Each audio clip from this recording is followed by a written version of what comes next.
Assalamualaikum, saudaraku yang dirahmati Allah. Pada kesempatan yang bahagia ini kita akan mengisahkan Nabi Hud dan angin kencang yang memusnahkan kaum Ad. Nabi Hud adalah nabi dan rasul keempat yang patut diimani. Kisah Nabi Hud banyak terdapat di dalam Al-Quran, bahkan Nabi Hud juga diabadikan dalam sebuah surat, yakni surat Hud, surat ke-11. Nabi Hud diutus memberi peringatan kepada kaumnya, yakni kaum Ad. Kaum Ad merupakan keturunan Nabi Nuh yang tinggal di Al-Ahqaf, sesuai dengan Al-Quran surat Al-Ahqaf. Suku Ad termasuk suku tertua di dunia dengan peradaban yang maju. Di dalam Al-Quran surat Al-Fajr disebutkan, kaum Ad memiliki bangunan-bangunan yang tinggi.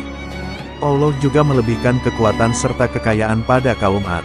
Namun, kekayaan yang diberikan pada kaum Ad membuat mereka tamak, lupa diri, dan jauh dari Allah. Mereka mulai menyembah berhala yang diberi nama Samud, Sada, dan Al-Haba. Maksiat pun ikut merajalela.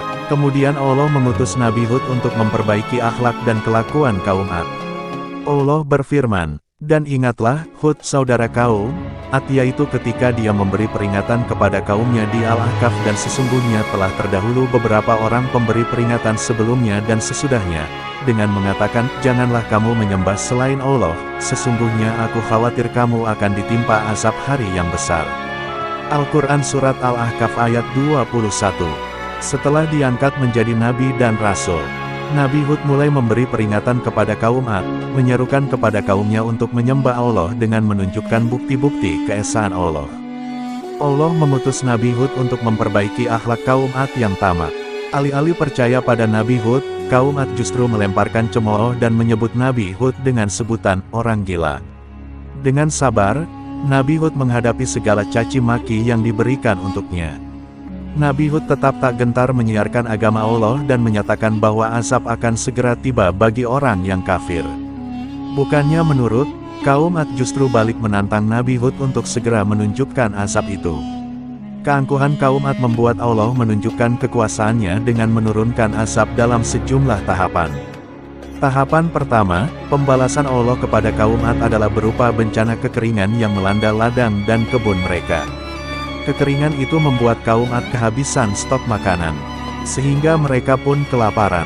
Nabi Hud menunjukkan kepada kaum Ad bahwa kekeringan itu adalah azab dari Allah. Namun, kaum Ad tetap tak percaya pada peringatan itu dan tetap menyembah berhala. Kaum Ad yang semakin kafir membuat Allah murka. Lalu, Allah menurunkan awan hitam yang disambut dengan sukacita oleh kaum Ad. Namun, awan itu bukan awan penanda hujan, melainkan awan yang disertai angin kencang yang membawa bencana. Allah berfirman, maka ketika mereka melihat asap itu berupa awan yang menuju ke lembah-lembah mereka, mereka berkata, inilah awan yang akan menurunkan hujan kepada kita. Bukan, tetapi itulah azab yang kamu minta agar disegerakan datangnya, yaitu angin yang mengandung asap yang pedih.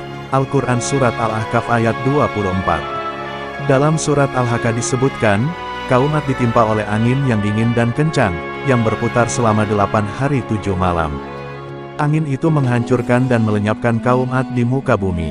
Allah berfirman, sehingga mereka, kaum Ad menjadi tidak tampak lagi di bumi, kecuali hanya bekas-bekas tempat tinggal mereka. Demikianlah kami memberi balasan kepada kaum yang berdosa.